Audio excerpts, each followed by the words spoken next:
My stepmother stood in my mother's kitchen. She was wearing my mother's apron. She was holding my mother's favorite mug. And she looked me dead in the eye and said, "This house is mine now. Your mother would have wanted that." My mother had been dead for 11 days. Let me take you back. My name is Renee, I'm 27 years old, and my mother, Linda, was everything to me. She raised me alone for most of my childhood. She worked 2 jobs, she never complained once. She saved every dollar she could find. By the time I turned 18, she owned her home outright. No mortgage, no debt, just hers.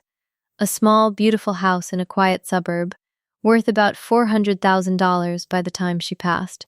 She also had savings, investments, a small retirement fund, total estate, just over $420,000. My mother built that from nothing. From nothing. Now, my dad. He and my mom divorced when I was 6. He wasn't terrible, he just wasn't present. He remarried fast. A woman named Deborah, I called her Deborah. Never mom, never stepmom, just Deborah.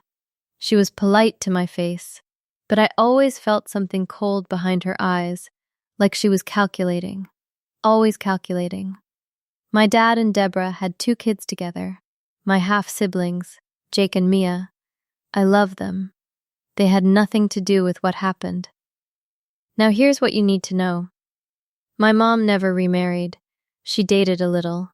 But she told me once, "Everything I build is for you, Renee." She meant it. She showed me the will. It was simple, clear, legally airtight. Everything went to me. My mom was diagnosed with stage 3 cancer 2 years ago. She fought hard. God, she fought so hard. But 14 months later, she was gone. I was devastated. I barely got out of bed. I could barely plan the funeral. And that is exactly when Deborah made her move. 3 days after the funeral, my dad called. He said Deborah wanted to help sort through things. I thought he meant clothes, dishes, small stuff. I said fine, big mistake. When I arrived at my mom's house the next afternoon, Deborah was already there. She had a notepad. She was writing things down. She pointed at the dining table. "That's antique, right?" She opened a closet. "What's in storage up here?" I froze. I asked her what she was doing. She smiled. That cold, patient smile. She said, "Your father and I just want to make sure things are handled fairly." Fairly. I didn't say anything. Not yet. But then, 2 days later, I got a letter. Not a phone call. A letter. From a lawyer. Deborah had hired an attorney. The letter claimed that my father had been informally contributing to my mother's household expenses over the years. It claimed he had a financial stake in the property. It suggested the estate should be reviewed for equitable distribution. My hands were shaking. My father, who paid child support late half the time, was now claiming a share of my mother's $400,000 estate? No, I called my dad immediately. He didn't answer. He texted back, "Just let Deborah handle it. She knows what she's doing." That sentence told me everything. He wasn't the one pushing this, she was, and she had completely taken the wheel. I called my mom's attorney the same day. I told her everything. She pulled up the will. She said, "Renee, the will is solid, but if they file a formal challenge, you'll need to fight it in probate court." Probate court. Even to win, I'd lose time. Money. Energy. Energy I didn't have. Not while I was grieving. And I think Deborah knew that. I think that was the whole strategy. Okay, here is where it gets truly dark. I started going through my mom's things, not just belongings, documents, files, old emails, and I found something. A folder, labeled with my dad's name. Inside was a stack of printed emails, between my mom and my dad. From about 2 years ago, right after her diagnosis, my dad had reached out, said he wanted to reconnect, said he felt guilty about the divorce, about being absent. He asked if he could visit. My mom was kind. She said yes. He came a few times while she was sick.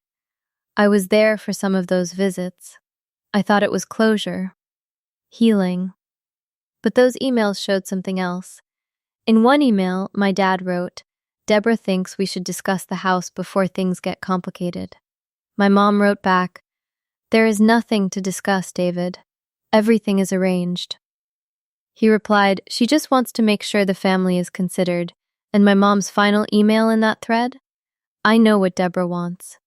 And the answer is no. Please don't bring this up again. My mother knew. She saw it coming.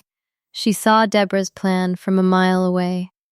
And she still protected me. But that's not even the twist. The real twist? I found a second document in that folder. A handwritten note, in my dad's handwriting. It said, "Deborah says if Linda doesn't cooperate, we use the informal payments angle. She has receipts." Receipts. My dad had been sending my mom small amounts of money, not regularly, not reliably, but occasionally, probably guilt money, probably pocket change to him. But Deborah had saved every record. She was building a paper trail.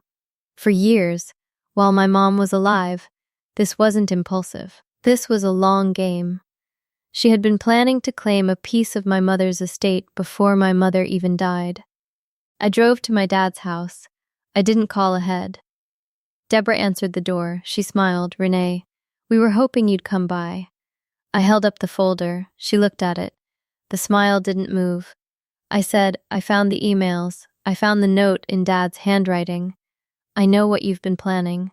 She said, very calmly, "We're just protecting David's interests." My dad appeared behind her.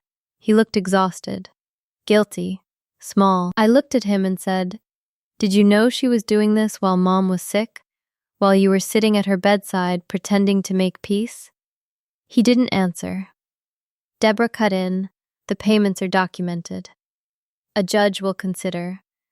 I said, "My mother's attorney is already involved. The will is airtight. And if you file that challenge, everything, including that note, goes on the record. Everything." Silence. Deborah's smile finally faded. I turned to my dad. "Mom knew what Deborah was doing. She told you no. You could have stopped this. You didn't." He said, "Renee, I said don't." And I walked out. 3 days later, Deborah's attorney sent a withdrawal letter. No formal challenge, no court filing. It was over. But was it really over? My dad has called twice since then. I haven't picked up. Because the question that keeps me up at night isn't about the money anymore. It's this. Did my father visit my dying mother in good faith? Or was he gathering information for Deborah? And I genuinely don't know the answer. So, let's talk about this. Because this story isn't black and white. Let's start with Deborah. She was calculating, cold, and predatory, full stop. She targeted a dying woman's estate.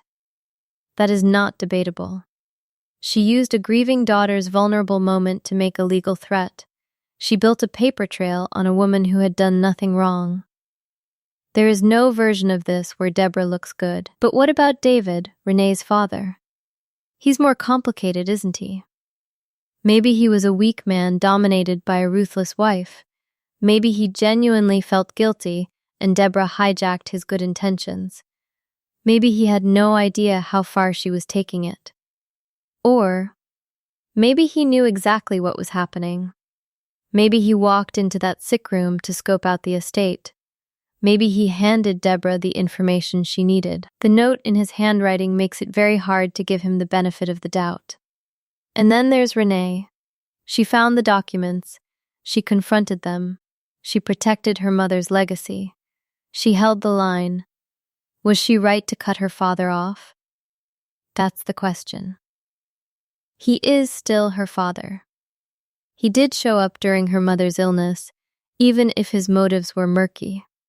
Maybe there's a path back someday. Or maybe some betrayals don't have a path back. I want to hear what you think, so here is your verdict to drop in the comments right now. Team Renee, she was right. Cut them off. Protect yourself.